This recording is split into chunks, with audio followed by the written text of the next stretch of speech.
Krishna Janmashtami story.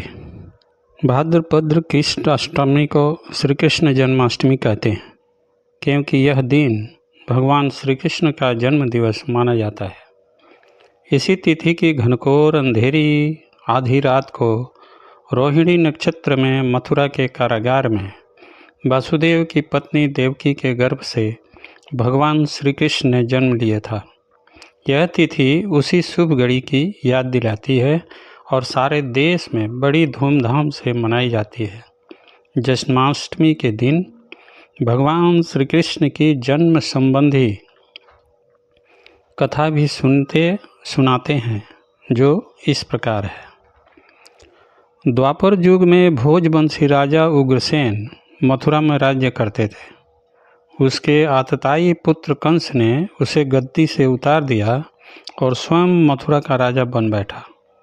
Kans की एक बहन देवकी थी, जिसका विवाह वसुदेव नामक यदुवंशी सरदार से हुआ था। एक समय कंस अपनी बहन देवकी को उसके ससुराल पहुंचाने जा रहा था। रास्ते में आकाशवाणी हुई, हे कंस, जिस देवकी को तू बड़े प्रेम से ले जा रहा है, उसी में तेरा काल बसता है। इसी के गर्भ से उत्पन्न 8वां बालक तेरा वध करेगा। यह सुनकर कंस वसुदेव को मारने के लिए उद्यत हुआ। तब देवकी ने उससे विनयपूर्वक कहा, मेरे गर्भ से जो संतान होगी उसे मैं तुम्हारे सामने ला दूंगी। बहनोई को मारने से क्या लाभ है। कंस ने देवकी की बात मान ली और मथुरा वापस चला गया। उसने वसुदेव और देवकी को कारागृह में डाल दिया।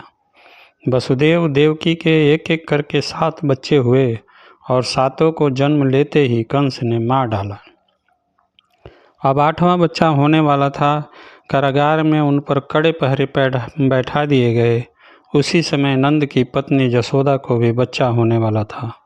उन्होंने वसुदेव देवकी के दुखी जीवन को देख 8वें बच्चे की रक्षा का उपाय रचा। जिस समय वसुदेव देवकी को पुत्र पैदा हुआ, उसी समय संजोग से जसोदा के गर्भ से एक कन्या का जन्म हुआ, जो और कुछ नहीं सिर्फ माया थी। जिस कोठरी में देवकी वसुदेव कैद थे, उसमें अचानक प्रकाश हुआ और उनके सामने शंख चक्र गदा पद्म धारण किए चतुर्भुज भगवान प्रकट हुए। दोनों भगवान के चरणों में गिर पड़े। तब भगवान ने उनसे कहा, अब मैं पुनः नवजात शिशु का रूप धारण कर लेता हूँ। तुम मुझे इसी समय अपने मित्र नंद जी के घर वृंदावन में भेज आओ और उनके यहाँ जो कन्या जन्मी है उसे लाकर कंस के हवाले कर दो। इस समय वातावरण अनुकूल नहीं है, फिर भी तुम चिंता न करो। जागते हुए पहरेदार सो जाएंगे। कारागृह के फाटक अपने आप खुल जाएंगे और उफनती अथाह जमुना तुमको पार जाने का मार्ग दे देगी। उसी समय वासुदेव नवजात शिशु रूप श्री कृष्ण को सूप में रखकर कारागृह से निकल पड़े और अथाह जमुना को पार कर नंद जी के घर पहुँचे। वहाँ उन्होंने नवजात शिशु को जसोदा के साथ सुला दिया और कन्या को लेकर मथुरा आ गए। कारागृह के फाटक पूर्ववत बंद हो गए। अब कंस को सूचना मिली कि वसुदेव देवकी को बच्चा पैदा हुआ है। उसने बंदी गृह में जाकर देवकी के हाथ से नवजात कन्या को छीनकर पृथ्वी पर पटक देना चाहा, परंतु वह कन्या आकाश में उड़ गई और वहाँ से कहा, अरे मूर्ख, मुझे मारने से क्या होगा। तुझे मारने वाला तो वृंदावन में जा पहुँचा है। वह जल्द ही तुझे तेरे पापों का दंड देगा। यह है कृष्ण जन्म की कथा।